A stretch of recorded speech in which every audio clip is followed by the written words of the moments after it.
வணக்கம் and welcome to V for you. இன்னைக்கு இந்த வீடியோல என்ன பார்க்க போறோம்னா 100 சாமி படத்தோட ரிவ்யூ தான் பார்க்க போறோம். ஓப்பனிங்லேயே நான் சொல்லிடுறேன், இந்த படம் பிச்சைக்காரன் பார்ட் 2 கிடையாது. இது வேற கதை.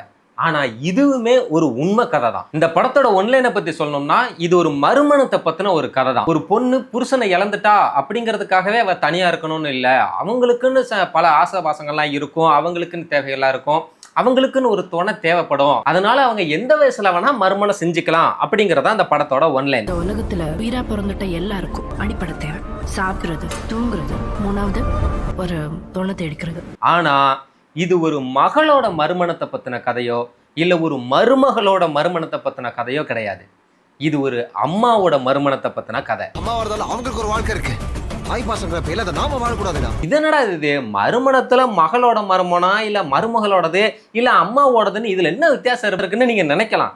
ஆனா வித்தியாசம் இருக்கு. ஒரு அப்பா அம்மா தன்னோட மகளுக்கு மறுமணம் செஞ்சு வைக்கிறதுக்கும், ஒரு மருமகளுக்கு மாமனார் மாமியார் இவங்க மறுமணம் செஞ்சு வைக்கிறதுக்கும், தான் கல்யாணம் செஞ்சுக்க வேண்டிய வயசுல இருக்கிற பசங்க தன்னோட அம்மாவுக்கு மறுமணம் செஞ்சு வைக்கிறதுக்கும் நிறையவே வித்தியாசம் இருக்கு. இப்போ உனக்கு என்ன வாழ்க்கை இருக்கு விளையாட்ட போறதுக்கு? சரி, இந்த படத்தோட பாசிட்டிவ் நெகட்டிவ் பார்க்கறதுக்கு முன்னாடி இதுல யாரெல்லாம் நடிச்சிருக்காங்க அப்படிங்கறத பாத்திரலாம். இந்த படத்துல சுவாசிகா தான் லீட் ரோல் பண்ணியிருக்காங்க. ஏன்னா இது அவங்கள பத்தின ஒரு கதை தான். அப்புறம் லிஜோ மோல்ஜோஸ் நடிச்சிருக்காங்க. கருணாஸ் அவங்களுக்கு அண்ணனா நடிச்சிருக்காரு. அப்புறம் அருள் தாஸ், நம்ம முனிஷ்காந்த் இவங்கெல்லாம் ஒரு சின்ன கேரக்டர்ல வந்து போறாங்க.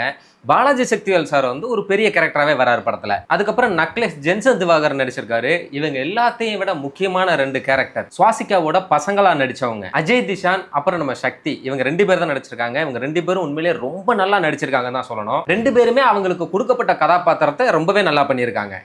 அவங்களுக்கு ஒரு வாழ்க்கை இருக்கு. அப்புறம் படத்தோட டைரக்டர் சசி சார் பூ, பிச்சைக்காரன் இந்த மாதிரி பல வெற்றி படங்களை எடுத்தவர் தான் இந்த படத்தையும் டைரக்ட் பண்ணியிருக்காரு. முதல்ல படத்தோட பாசிட்டிவ்ஸ் பத்தி சொல்லணும் அப்படின்னா, சின்ன வயசுலயே கணவனை இழந்த ஒரு பொண்ணு தனியா தன்னோட குழந்தைகளை வளர்க்கறதுக்கு எந்த அளவுக்கு கஷ்டப்படுறாங்க அப்படிங்கிறதையும், அவங்க கணவனை இழந்ததுனாலயே தனியா இருக்கிறதுனாலயே என்னெல்லாம் கஷ்டப்படுறாங்க அப்படிங்கிறதையும் ரொம்ப அருமையா காமிச்சிருக்காங்க படத்துல. செல்வி, மகனுங்க படிப்புக்கு பணம் இல்லாம கஷ்டப்படுறியாமே, எதுக்கு? நான் இருக்கேன்ல. முக்கியமா நான் கொல்லைக்கு போகணும்னா கூட பக்கத்து வீட்டு பொண்ணுக்கும் முட்டிக்கிட்டு வரணும், இல்லைன்னா நான் தனியா போயிட்டேன்னா அதுக்கு ஒரு காரணம் சொல்லி இந்த ஊர் தப்பா பேசணும்னு சொன்ன வசனம்லாம் ரொம்பவே அருமையா இருந்தது. ஆனா அவங்களுக்கு இன்னொரு கல்யாணம் பண்ணிக்கணும்னு ஆசை. அவங்களுக்குமே எல்லா பொண்ணுங்களையும் போல சாதாரணமா இருக்கணும், பொட்டு வச்சுக்கணும், பூ வச்சுக்கணும் அப்படிங்கறதெல்லாம் அவங்களுக்குள்ள ஆசை இருக்கு. இந்த சமூகம் புருஷனை இழந்தவர்களுக்குன்னு சில கட்டுப்பாடுகள்லாம் வச்சிருக்கு இல்லையா, அதுக்குள்ள அவங்களால இருக்க முடியல. அதனால இப்ப பசங்க வளர்ந்துட்டாங்க, அவங்களுக்கு சரி அப்படின்னா தான் இன்னொரு கல்யாணம் செஞ்சுக்க ரெடியா இருக்கிறதா அவங்க சொல்றாங்க. ஆனா இந்த விஷயத்தை கேள்விப்படும் போது ஒரு பையனா அவங்களுக்குள்ள இருக்கிற அந்த மனநிலைமை இருக்கு இல்லையா, தன்னோட அம்மா இன்னொருத்தர கல்யாணம் பண்ணிக்கணும்னு சொல்றாங்க அப்படின்னு அந்த மனநிலையை காட்சிப்படுத்தினதெல்லாம் நல்லாவே இருந்தது. இப்போ உனக்கு என்ன வாழ்க்கை இருக்கு விளையாட்ட போறதுக்கு? அதே மாதிரி ஒரு கட்டத்துல அந்த பசங்களே புரிஞ்சுக்கிறாங்க, ஆமா நம்ம அம்மாவும் ஒரு மனுஷி தான், அவங்களுக்கு இந்த வயசுலயும் ஒரு வாழ்க்கை இருக்கு அப்படின்னு புரிஞ்சுக்கிட்டு அவங்க அந்த மறுமணம் செஞ்சு வைக்கிறதுக்கு ரெடி ஆயிடுறாங்க. ஆனா அதுக்கப்புறமா இந்த முடிவுனால அவங்க இந்த சொசைட்டில என்னெல்லாம் அவங்களுக்கு பிரச்சனை வருது அப்படிங்கிறதையும் காமிச்சிருந்தாங்க. இது சரியா வராது. முக்கியமா இந்த சொந்தக்காரங்க எல்லாம் அவங்களோட மான ரோசத்தெல்லாம் கொண்டு வந்து நம்ம வாழ்க்கையில வைப்பாங்க. அவங்க மான ரோசத்தை காப்பாத்துறதுக்கு நம்மளோட வாழ்க்கையை அளிக்கிறது கூட தயாரா இருப்பாங்க. அதை காட்சிப்படுத்தின விதம்லாம் ஒரு பதபதப்பை உண்டு பண்ற மாதிரியே இருந்தது.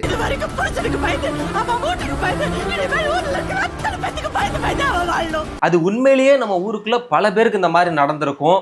வேற வேற ஜாதியை லவ் பண்ண பெண்கள்லாம் நான் அவனை தான் கட்டிப்பேன்னு அடம் பிடிக்கிற பெண்களுக்கு எந்த அளவுக்கு நாசுக்கா பேசிக்கிட்டு ஒரு செயலை செஞ்சிருவாங்க அப்படிங்கிறத அப்படி ஒரு காட்சி வடிவில் நம்ம நேரடியா பார்க்கும்போது அப்படி நெஞ்செல்லாம் படபடன்னு ஆயிப்போச்சு. ஆனா அதை இத்தனை வயசுக்கு அப்புறம் ஒரு மறுமணம் செய்யணும்னு நினைக்கிற ஒரு பொண்ணுக்கு கூட அதே நிலைமை தான் அப்படின்னும் போதுதான் என்ன சொல்றதுன்னு தெரியல. அப்புறம் இன்னொரு இடத்துல பாலாஜி சக்திவேல் சார் ஒரு டைலாக் ஒன்று பேசுவாப்ல, அவங்க மறுமணம் செஞ்சா செஞ்சுட்டு போட்டியா விடையா அப்படின்னு சொல்லும்போது, டேய் அப்படியெல்லாம் விடக்கூடாது, இந்த பொம்பளையில வச்சு தாண்டா நம்ம சாதி மதம் நம்ம கட்டுப்பாடு எல்லாமே, அவளுக இஷ்டத்துக்கு சந்தோஷமா வாழ விட்டோம்னா அது எல்லாமே போயிடும், நமக்கு கீழே அவளுகளை வச்சுக்கணும்னு பேசுனதெல்லாம் உடைச்சி பேசியிருக்காங்கன்னு தான் சொல்லணும். நம்ம ஊருக்குள்ள இந்த சாதி மதம் இந்த கட்டுப்பாடு எல்லாமே இங்க பொம்பளைகளை வச்சுதான் இருக்குங்கிறத ஓப்பனாவே பேசியிருக்காங்க. அப்புறம் குறிப்பிட்டு இந்த படத்துல பாசிட்டிவ்னு சொல்லணும்னா, இதுல பல இடங்கள்ல பல பேரோட மன போராட்டங்களை வந்து ரொம்பவே நல்லா காமிச்சிருக்காங்க. ஆரம்பத்துல அம்மா வந்து நான் இன்னொரு மறுமணம் செஞ்சுக்கிறேன் அப்படின்னு முடிவெடுக்கும் போது ஒரு பையனா அவனால அதை ஏத்துக்க முடியல அப்படிங்கிறதா இருக்கட்டும், அதுக்கப்புறம் அவங்களும் சரின்னு சொன்னதுக்கு அப்புறம் அவங்க வாழ்க்கையில நடக்கிற பிரச்சனைகளை எப்படி எதிர்கொள்றாங்க அப்படிங்கிறதா இருக்கட்டும், என் வாழ்க்கையை முடிவு பண்ணதுக்கு நீ யாரா? இது எல்லாத்தையும் தாண்டி கிளைமேக்ஸ் கிட்ட நெருங்கும் போது ஒரு காட்சி ஒன்று காமிச்சிருந்தாங்க பாருங்க. உண்மையிலேயே இப்படி ஒரு பெர்ஸ்பெக்டிவை வந்து நான் பார்த்ததே இல்லை. ஒரு கல்யாணம் செஞ்சு ஒரு பொண்ணு இன்னொரு வீட்டுக்கு போறாங்கன்னா, தன்னோட பிறந்த வீட்டு விட்டு போறமே, நாளைக்கு விடிஞ்சா கல்யாணம், நம்ம இந்த வீட்டில் இருக்க முடியாத, இனிமேல் இவங்களோட இருக்க முடியாதுன்னு ஒரு மனப்போராட்டம் இருக்கும் இல்லையா, அது அப்படியே இவங்களுக்கு நடக்குது. கல்யாண வயசுல இருக்கிற பசங்க, ஐயோ நமக்கு இன்னும் கல்யாணம் முடிஞ்சிருச்சுன்னா இவங்களோட இப்படி இருக்க முடியாதே, இவங்களால உட்காந்து இப்படி சாப்பிட முடியாதே அப்படின்னு அந்த ஒரு மனப்போராட்டம் இருக்கு பாத்தீங்களா, அது ரொம்ப அருமையா இருந்தது. அந்த இடத்துல சசி சார் வந்து பிச்சுட்டாருன்னு தான் சொல்லணும். ஆம்பளைக்கு வாழ்க்கை கொடுக்குறதா. அப்புறம் இன்னொரு விஷயம், படம் விஜய் ஆண்டனியோட படம்னு சொல்லி தான் படத்துக்கு போனோம். ஆனா இன்டர்வல் வரைக்கும் விஜய் ஆண்டனியவே காணோம். சரி இன்டர்வலுக்கு அப்புறமாவது வருவாரான்னு பார்த்தா அப்பயும் காணோம். என்னடா இது, ஒருவேளை படம் முடியறதுக்குள்ளேயாவது வந்துடுவாரா அப்படின்னு பார்த்தா கடைசியில் ஒரு வழியா மனுஷன் வந்துட்டாப்ல. வந்ததுக்கு அப்புறம் அவர் காமெடிலாம் பண்றாருங்க. இந்த படத்துல விஜய் ஆண்டனிக்கு உண்மையிலே ஒரு வித்தியாசமான ஒரு கதாபாத்திரம் தான். அவரோட நடிப்புமே நல்லா இருந்தது இந்த படத்துல. எனக்கு உங்களை ரொம்ப ரொம்ப பிடிச்சிருச்சுங்க. ஏன்? ஏங்க உங்களை ஏதாவது பிடிக்கலன்னு சொன்னதாங்க இப்படி ஏன்னு கேட்கணும். ஆனா இந்த படம் விஜய் ஆண்டனிக்கான படம் கிடையாது. அவர் இந்த படத்துல ஒரு கருவி, அவ்வளவுதான். இந்த படங்கிறது செல்வி, பாஸ்கர், விவேக் இவங்கள பத்தின ஒரு கதை தான். அதனாலதான் படம் முழுக்க அவங்கள சுத்தியே தான் நடக்கும். ஏன்னா இவரும் மறுமணம் செஞ்சுக்க போறாரு தான். ஆனா அவர் ஒரு ஆம்பளை, அவர் நினைச்சா மறுமணம் செஞ்சுக்கலாம். ஆனா இங்க ஒரு பொண்ணாவும் ஒரு மகன்களாவும் அவங்க என்னெல்லாம் போராட்டங்களை தாண்டி வராங்க அப்படிங்கறத இந்த படத்தோட கதை. அதனால இந்த படம் முழுக்க அவங்களோட பெர்ஸ்பெக்டிவ்லயே தான் போகும். நெக்ஸ்ட் படத்தோட நெகட்டிவ்ஸ்ன்னு சொல்லணும்னா, நெகட்டிவ்ஸ்ன்னு எனக்கு என்ன சொல்றதுன்னு தெரியல. குறிப்பிட்டு ஒன்று சொல்லணும் அப்படின்னா, ஓப்பனிங் சீனில் ஒரு பரபரப்பாக ஒரு விஷயத்த ஒன்று காட்டுறாங்க. அது ரொம்ப பரபரப்பாகவும் பதட்டமாகவும் இருக்குது. என்னடா நடந்துச்சு, ஏன் இப்படி நடக்குது, என்ன பிரச்சனை அப்படிங்கிற மாதிரி. ஆனால் அதுக்கப்புறம் ஃப்ளாஷ்பேக்லாம் போய் இன்டர்வெல்ல வந்து அது ஏன் நடந்துச்சு அப்படின்னு காட்டும்போது இதுக்கு அப்படிலாம் காமிச்சிக்க அப்படிங்கிற மாதிரி இருக்கு. ஆனால் அந்த விஷயம் நடந்த காரணம் தான் சப்புன்னு இருக்கே தவிர அந்த விஷயம் ரொம்பவே ஒரு பயங்கரமான ஒரு விஷயம் தான். அது கண்டிப்பாக தியேட்டரில் வந்து ஒரு இன்ட்ரெஸ்டிங்காக தான் இருக்கும். அப்புறம் இன்னொரு நெகட்டிவ்னு சொல்லணும்னா, அந்த பசங்க வந்து அவங்களும் அந்த கல்யாணத்துக்கு ஒத்துக்கிட்டாங்க, அவங்களும் மனம் மாறிட்டாங்க அப்படின்னு தெரிஞ்சதுக்கு அப்புறமா ஸ்க்ரீன் பிளேல கொஞ்சம் ஒரு போர் அடிச்சதுன்னு சொல்ல மாட்டேன், ஆனால் இன்ட்ரெஸ்டிங்காக எதுவுமே நடக்கலையோ அப்படிங்கிற மாதிரி இருந்தது. அம்மாவுக்கு கல்யாணம் பண்ணி வைக்கணும் அப்படிங்கிறதுக்காக இவங்க அடுத்தடுத்து ஒரு ஸ்டெப் எடுத்து வைக்கிறாங்க. அதெல்லாம் பெருசா வந்து இன்ட்ரெஸ்டிங்கா போகலையோங்கிற மாதிரி இருந்தது இன்டர்வல் வரைக்கும். 20 வயசுல ஒரு நாள் தான், அது 40 வயசுக்கு மேல ஒரு நாள்ன்றது ஒரு வருஷங்க. அப்புறம் இன்னொரு நெகட்டிவ்னா, அது நெகட்டிவ்னு சொல்றதான்னு எனக்கு தெரியல. அம்மா இன்னொரு கல்யாணம் பண்ணிக்கணும்னு ஆசைப்படுறேன் அப்படிங்கிற விஷயம் தெரிஞ்சதும் அந்த பையன் வந்து போதை பழக்கத்துக்கு அடிமையாகிறான் அப்படின்னு காமிச்சது வந்து எனக்கு தேவையில்லையோன்னு பட்டது. அதுக்கு எதுக்கு ஒரு காலேஜ் படிக்கிற பையன் போதை பழக்கத்துக்கு தான் அடிமையாகணுமா? அம்மா மேல கோபமா இருக்கான், படிப்புல கவனம் செலுத்த முடியல, பேசாம இருக்கான் அப்படின்னு மட்டுமே காமிச்சிருந்தாலே போதுமானதா இருக்குமே. இதுக்கு ஏன் இந்த பக்கம்லாம் போகணும் அப்படிங்கிற மாதிரி எனக்கு தோணுச்சு. நெக்ஸ்ட் இதுக்கப்புறம் நெகட்டிவ்னு எனக்கு இந்த படத்துல வேற எதுவும் எனக்கு தெரியல. இந்த படம் ஒரு நல்ல படம். இந்த படமும் சரி, இந்த கதையும் சரி ரொம்ப ரொம்ப தேவையான ஒன்று தான். இது போல எல்லாரோட மனசுமே மாறணும் தான். ஆனா மாறுமான்னு தெரியல. சரி, இப்ப ஏன் நீங்க சந்தோஷமா இருக்கீங்க? எனக்கு உங்களை ரொம்ப ரொம்ப பிடிச்சிருச்சுங்க. ஏன்னா நம்ம எல்லாருமே இந்த மாதிரி ஒரு புரட்சிகரமான விஷயங்கள் எல்லாம் வந்து சினிமாவிலையோ இல்லை டிவிலையோ இல்லை ஒரு செய்தியாக கேள்விப்படும் போதோ நம்ம ரொம்ப ரொம்ப நல்லவங்களாக தான் இருப்போம். நம்ம வந்து ரொம்ப பிராட் மைண்டட், ரொம்ப வந்து ப்ராக்ரெசிவான ஆளாக தான் நம்ம இருப்போம், நம்ம கருத்துக்கெல்லாம் பேசுவோம். ஆனால் அந்த சம்பவம் நம்ம வாழ்க்கையிலேயோ இல்லை நமக்கே நடக்கும்போது தான் உண்மையிலே நாம யாருங்கிறது தெரிய வரும். ஆம்பளைக்கு வாழ்க்கை கொடுக்குறதா. அந்த மாதிரி தான். இப்போ இந்த படம் பார்க்கும்போதே கூட என் பக்கத்திலே ஒருத்தர் உட்காந்துக்கிட்டு படம் முழுக்க அப்பப்போ ஒன்று பேசிக்கிட்டே இருந்தாரு. அவங்க வாழ்க்கை அவங்க பார்க்கட்டுமாடா, படுறா அவனை, இது புடுறான்ற மாதிரி இடையில பேசிக்கிட்டுலாம் இருந்தாரு.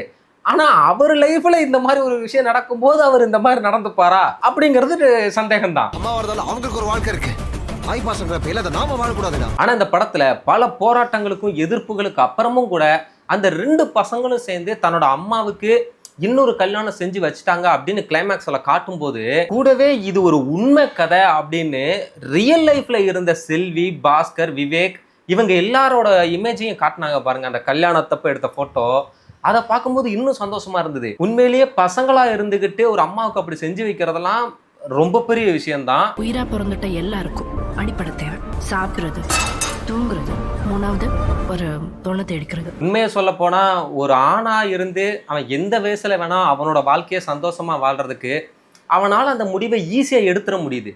ஆனா ஒரு பொண்ணால அந்த முடிவை எடுக்கவே முடியல. அதுல பல பேரோட முடிவெல்லாம் சேர்ந்து இருக்கு. நம்ம ஊருக்குள்ள பல பேர் வந்து இந்த ஃபெமினிஸ்ட் பெண்ணியம்னு சொல்லிட்டு மெண்டல் தரமா பேசி தெரியுங்க. சோசியல் மீடியாவில் அரைகுறையா டான்ஸ் ஆடுறது, அரைகுறையா ட்ரெஸ்ஸுகளை போட்டுட்டு வெளியில சுத்துறது, இதெல்லாம் தான் ஃபெமினிஸ்ட், இதெல்லாம் தான் பெண்ணியம், அதான் பெண் சுதந்திரம் சொல்லி இப்படிலாம் பேசி தெரியுதுங்க.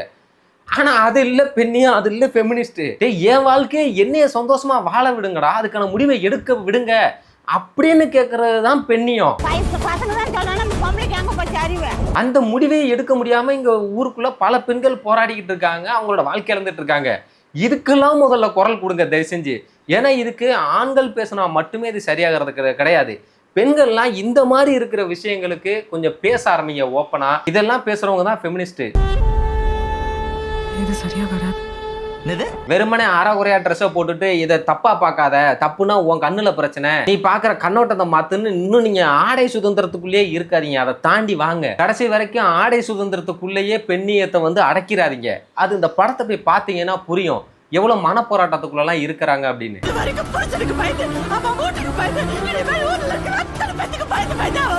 இது போல நம்ம ஊர்ல பல பெண்கள் தன்னோட வாழ்க்கை இழந்துட்டு இருக்காங்க.